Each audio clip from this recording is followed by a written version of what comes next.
تھوڑی سی بات لیلۃ القدر کے حوالے سے کر دوں، پھر ہم چلتے ہیں آگے۔ نبی صلی اللہ علیہ وسلم نے فرمایا کہ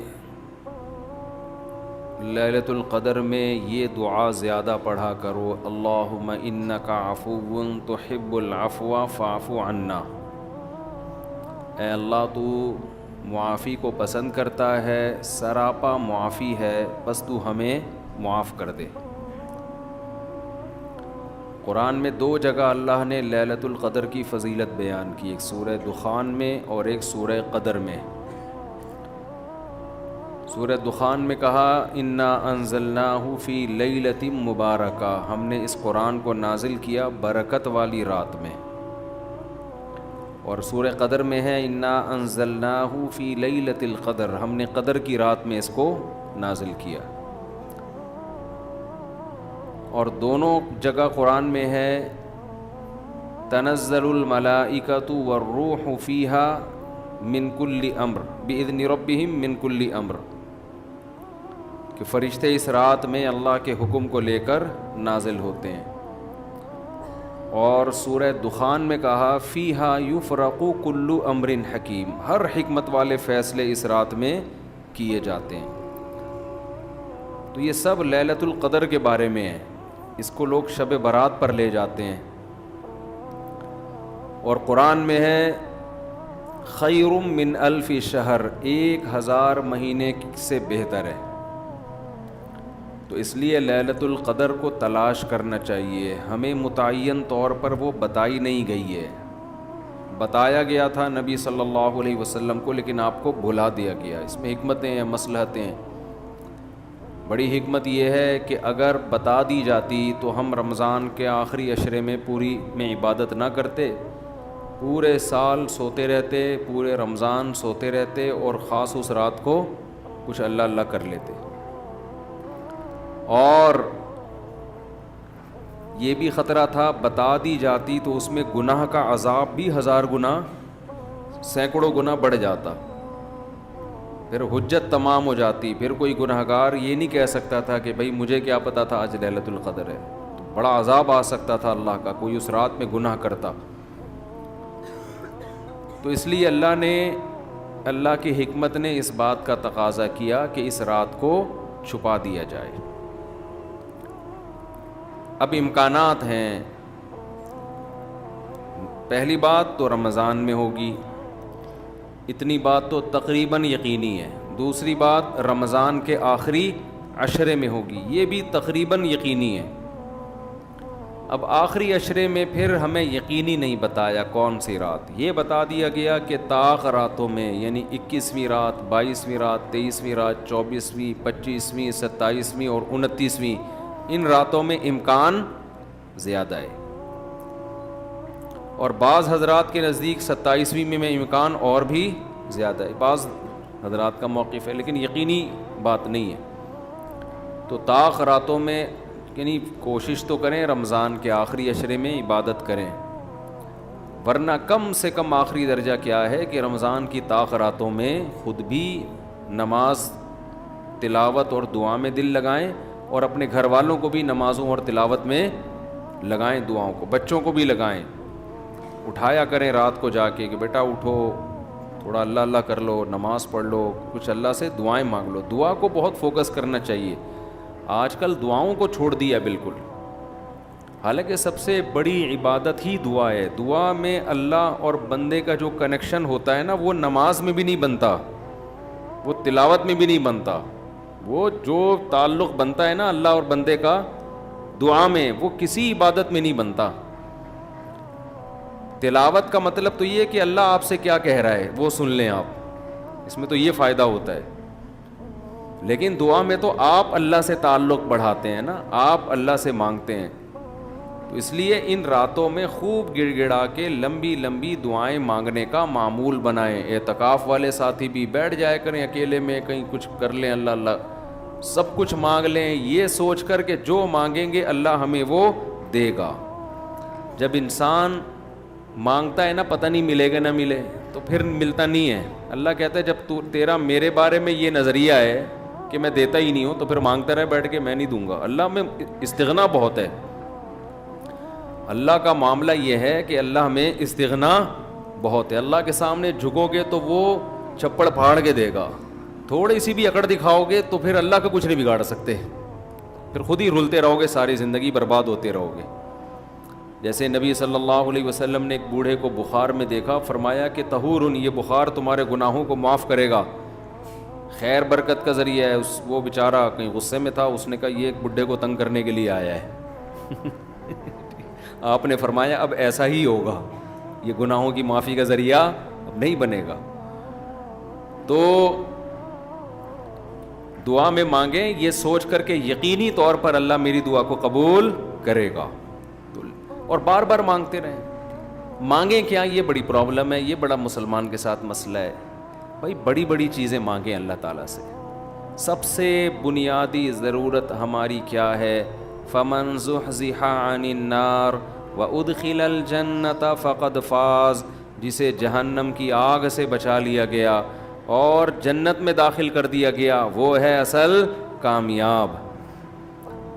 یہ مانگو اللہ تعالیٰ سے, اے اللہ مجھے جنت. مانگنے کا مطلب پتہ ہے کیا ہوتا ہے؟ یہ نہیں ہوتا کہ میں انہی بدماشیوں میں رہوں لیکن آخرت میں مجھے معاف کر کے جنت میں داخل کر دینا, یہ قطعاً مطلب نہیں ہے. جنت مانگنے کا مطلب یہ ہے کہ اے اللہ وہ کاموں کی توفیق دے دے جن کی وجہ سے جنت ملتی ہے. کیونکہ یہ تو بہت کفر ہے ایک طرح کا کہ میں رہوں ایسے ہی, اور یہ تو گویا اللہ کی آیات کا مذاق اڑانے والی بات ہوگی. تو ہدایت مانگے, ہدایت, سیدھا راستہ, ایسا راستہ کہ جس پہ چل کے کیا ملتی ہے؟ جنت. اس راستے پہ چلا دے. یہ سب سے زیادہ مانگا کریں. اور جو دین کے کام میں لگے ہوئے ہیں, مبلغین ہیں, علماء ہیں, دینی مدرسے کے طلباء ہیں, وہ ایک اور دعا بہت زیادہ مانگا کریں, کیونکہ ان کو صرف جنت تھوڑی چاہیے, ان کو تو یہ چاہیے کہ ہمیں اللہ نے پیغمبروں کا وارث بنایا ہے, تو ہم سے اے اللہ تو دین کا کام بہت زیادہ لے لے, جو ہمارا مقصد ہے, ہمارا ہدف ہے. اگر ایک عالم کاروبار کامیاب کر کے چلا گیا تو یہ کون سا تیر مار لیا اس نے, یہ کوئی اس کا اصل کام تھوڑی تھا. ایک عالم شادی کر کے 4 شادیاں کی اور دھڑا دھڑ بچے پیدا کر کے دنیا سے چلا گیا, کام تو یہ بھی اچھا کیا اس نے, لیکن یہ اس کا اصل ہدف, یہ تو کوئی بھی کر سکتا ہے. یہ تو ابو ظہبی کے جو سابق بادشاہ تھے ان کے میرے خیال ہے 100 کے قریب کہا جاتا ہے بیٹے بیٹے تھے ان کے, دھڑا دھڑ شادیاں کی انہوں نے. وہ لوگ تو پھر طلاقیں دے دے کے بھی کرتے رہتے ہیں نا عرب بادشاہ, انہیں کوئی نہیں پوچھتا کہ طلاق دے بھی دے, ہم آپ اور نہیں, یہ حرکت شروع کر دینا, پٹو گے برے طریقے سے. اور ویسے بھی شریعت میں پسندیدہ کام نہیں ہے طلاق دینا, لیکن عرب لوگوں کے پاس پیسہ بہت ہے, وہ بھائی ایک بیوی کو طلاق دی, یہ بھائی بنگلہ دے دیا, وہ خوش ہوتی ہے, چل بھائی بنگلہ ملا, پھر ایک اور شادی کی, تو ان کے ہو جاتے ہیں 100. تو عالم کا اصل کام کیا ہے؟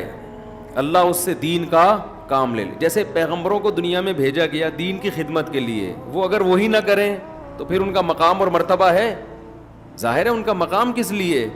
دین کی خدمت. تو جو دینی مدرسوں کے طلباء ہیں, علماء ہیں, ان کا تو یہ فرض ہے کہ اتنا مانگے اللہ سے کہ اللہ ہماری صلاحیتیں ضائع نہ ہوں, تو ہم سے دین کا بہت زیادہ کام لے لے. ایک عامی آدمی بھی یہ دعا مانگ سکتا ہے, لیکن طلباء اور علماء کے لیے اس کی اہمیت زیادہ ہے. تو اس میں ہمارے حضرت یہ دعا بتایا کرتے تھے, اے اللہ اخلاص کے ساتھ کام لے لے دین کا, کیونکہ دین کے کام میں بہت دفعہ ریاکاری آتی ہے. کام دین کا ہوتا ہے لیکن پھر آدمی کی اپنی انا شامل ہو جاتی ہے, اپنی پبلسٹی, میں بڑا بن جاؤں, میری پروموشن ہو, مجھے لوگ واہ واہ کریں, یہ نفس کی خواہش اس میں کیا ہوتی ہے شامل, اور اس سے دین کا کام تو ہو جاتا ہے, آپ کو قیامت کے دن ٹکے کا بھی اجر نہیں ملتا. کیوں؟ حدیث میں آتا ہے ان اللہ رب یؤید ھذا الدین برجل فاجر او کما قال صلی اللہ علیہ وسلم, اللہ بعض دفعہ کسی فاسق سے بھی دین کا کام لے لیتے ہیں. اس کا اللہ کی نظر میں مقام نہیں ہوتا, لیکن بعض دفعہ کام اللہ اس سے لے لیتے ہیں, ہو جاتا ہے, لیکن مقبول نہیں ہوتا وہ. تو اخلاص کے ساتھ دین کے کام کی اللہ توفیق دے, کس کے ساتھ؟ اخلاص. دوسرا عافیت کے ساتھ, دین کے کاموں میں آزمائشیں بہت ہیں، جیلیں بھی ہیں، لوگوں کی صلواتیں بھی ہیں، تو انسان اللہ سے دعا یہی مانگے کہ عافیت کے ساتھ ہو جائے، آزمائشوں میں نہ گھروں میں۔ اور تیسری بات، قوت اور ہمت کے ساتھ۔ قوت الگ چیز ہے، ہمت الگ، پاور بھی ہو میرے پاس کام کی، کمزور آدمی دنیا میں کام نہیں کر سکتا، تو کام بھی قوت کے ساتھ ہو، پاور کے ساتھ، جاندار کام ہو، کچھ کر کے جاؤں دنیا سے، لوگ کہیں بھائی، لوگ کہیں نہ کہیں، اللہ کہے کہ کچھ کر کے گیا ہے۔ لوگوں کو بعض دفعہ پتہ ہی نہیں ہوتا، کر کوئی اور رہا ہوتا ہے، کیش کوئی اور کرا رہا ہوتا ہے، تو اللہ کو پتہ ہے، اللہ کہے کہ واقعی تو کچھ کر کے آیا ہے۔ اور چوتھا، ہمت کے ساتھ۔ طاقت ہوتی ہے، بہت سے طاقتور ہم نے دیکھے ہیں سستی کی وجہ سے کام نہیں کر رہے ہوتے، پوستیوں کی طرح پڑے رہتے ہیں۔ وہ پاور بھی ہوتی ہے، بولنے کی طاقت، چلنے کی طاقت، دوڑنے کی طاقت، لیکن کیا ہر دوڑنے والا دوڑتا بھی ہے؟ اس کے لیے ہمت بھی تو چاہیے نا۔ کمزور میں ہمت ہوتی ہے، طاقت نہیں ہوتی۔ طاقتور میں، یعنی اگر کمزور میں ہمت ہو، طاقت نہ ہو، وہ بھی کسی کام کا نہیں۔ آپ میں طاقت ہے مگر ہمت نہیں ہے، آپ بھی کسی کام کے نہیں ہیں۔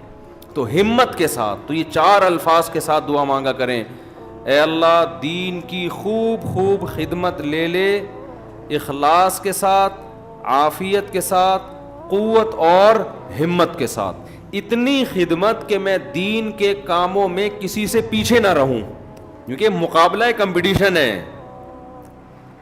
پہلے میں کبھی یہ دعا مانگتا تھا، بلکہ میں کیا، ہمارے ایک دوست تھے، وہ انہوں نے ہمارے شیخ کو خط لکھا کہ میں یہ دعا مانگتا ہوں، اے اللہ میں دینی کاموں میں سب سے آگے نکل جاؤں، سب کو پیچھے چھوڑ دوں میں۔